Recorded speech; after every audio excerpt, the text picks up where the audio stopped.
Hello folks, in this video I want to demystify the concept of the Christian Trinity. It seems to me that the bulk of Christianity, not just the holidays but some of the most important parts of the theology, was essentially lifted wholesale from the pre-existing so-called paganism of the European people. The empowering parts were then mystified and obscured over time until their true meaning was lost, and all that remained was the stories.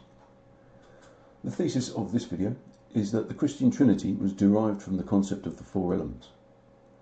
So the Christian Trinity is the mystical concept that God has three persons, the Father, the Son and the Holy Spirit. So what is this and what does it mean? Well, mysticism is not designed to answer questions. Its purpose is to hold people in ignorance. A well-meaning Christian theologian could spend a whole lifetime trying to make sense of this concept without finding any resolution, and I suspect many have. I suspect many thousands of people, if not millions, have spent much of their lives attempting to unravel the riddles of their respective religions. But the answers remain obscure because people only work within the mental confines of their own ideology. So what is the Trinity? How can God have three persons when God is supposed to be one? Why would God need three aspects anyway? What functions do they serve? And what is a Holy Spirit? So, how to make a cup of tea? It would seem to me that the truth is that the Holy Trinity is actually something so mind-bendingly ordinary, you'll probably think I'm just an idiot. But it's a much deeper concept than it appears on the surface, and it takes time to understand. The Trinity existed before creation because God needed those things in order to create anything. And they are the three things you need in order to create anything, even a cup of tea. All creation events, for example, making a beverage, having children, writing an email, or creating the whole universe, all follow the same pattern. There is only one mechanism by which creation happens, and it's described by the four elements. So, fire is the why. It's the reason why you're doing things. It's the purpose, and it's the grandfather. So it's God. It's God the Father in the Trinity, but I'm kind of suggesting a slightly different divine family, if you like. So you've got the grandfather, you've got his son, you've got the mother. Oh, sorry, his son is the father. Then the Holy Spirit is the mother, and then creation is the child. So you've got grandfather, father, mother, and child. Okay, so fire is the purpose, and it's I feel like creating a universe, or I feel like having a cup of tea, and it's the first stage you need in any creation that you need to actually want to do it. The second part of the plan, air, is how. It's how you're going to do it. It's the design, the plan, the path, and the way. The way, the truth, and the light. So that's the sun. It's logic. So you need a plan to achieve your desire. So God says, I'll do it by creating duality, and they'll create the four elements, and so on, in this example. The water is the Holy Spirit, and it's time and it's work, it's action, motion and power, it's when. So finally you must enact your plan with action, and time allows you to do that. God uses logic to create the Tao, and the Tao create the four, and so on, as described in the plan. And earth is the what? It's the result, it's the creation, it's the child. And finally you have the result of your action, the product is there, and you can drink a cup of tea or you can enjoy your universe that you created. And this is a passive principle. That's partly why I guess it's not part of the Trinity, because it's the creation. Well, not partly, that's the whole reason why.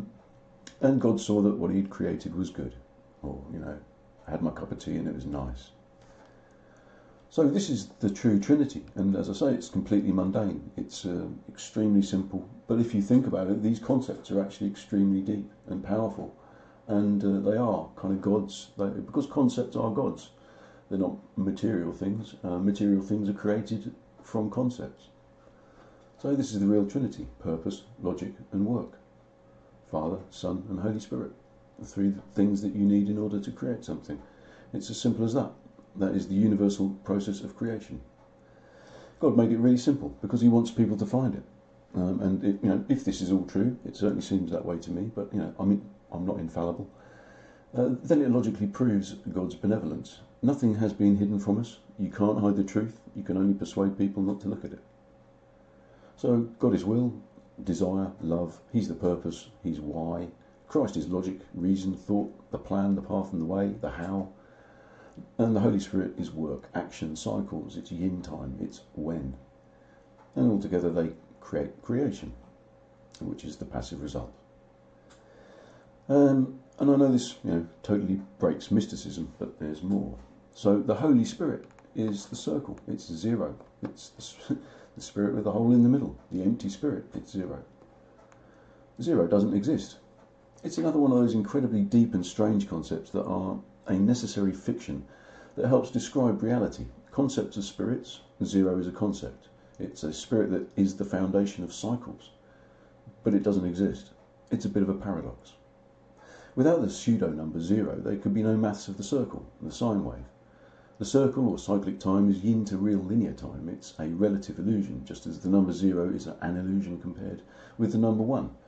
You can have one of something, but you can't have zero of something, because if you have zero of it, you don't have it. So zero means nothing, and the concept of nothing is, and forever must remain, just a concept. You can't ever provide an instance of nothing. It can never be manifest. It's a convenient fiction. And these strange properties of the Holy Spirit, zero, really do give insight into the nature of yin. It's an illusion, but it's essential. It really is the most incredibly brilliant design, as you would expect from an intelligent God, an infinitely intelligent God. So the Holy Spirit is the archetype of work and time. The circle is the sine wave, it's the wave. It takes work to create a wave in water, and that wave you created can then transmit the power to a different location and do work on something else. This is why work is symbolised by water in the four elements. I don't know which way around it works, but anyway. Because it can transmit power and do work, it's water, Anyway, all work is done by cyclic processes, according to the four elements. And the four are the archetype of work and the archetype of the sine wave. So, are these concepts the prototypes of the Tao? In the archetypes of father and mother, logic and work, we have perhaps the prototypes of the concepts of yin and yang. I don't think they can be identical, because the sun is Christ is logic, and logic had to exist before the Tao could be divided. Logic is the divider. Time had to exist before the creation of the Tao, because without time, God couldn't have formulated the plan to create them. However, this is the yang form of time, non-cyclic linear time, but I suppose it stands as the prototype of yin.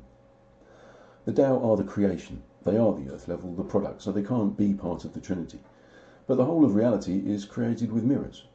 That's what I've called the creation centres, like voice, heart and sex. That's what they are, they're mirrors. And so the Tao is a kind of reflection and elaboration of these higher principles.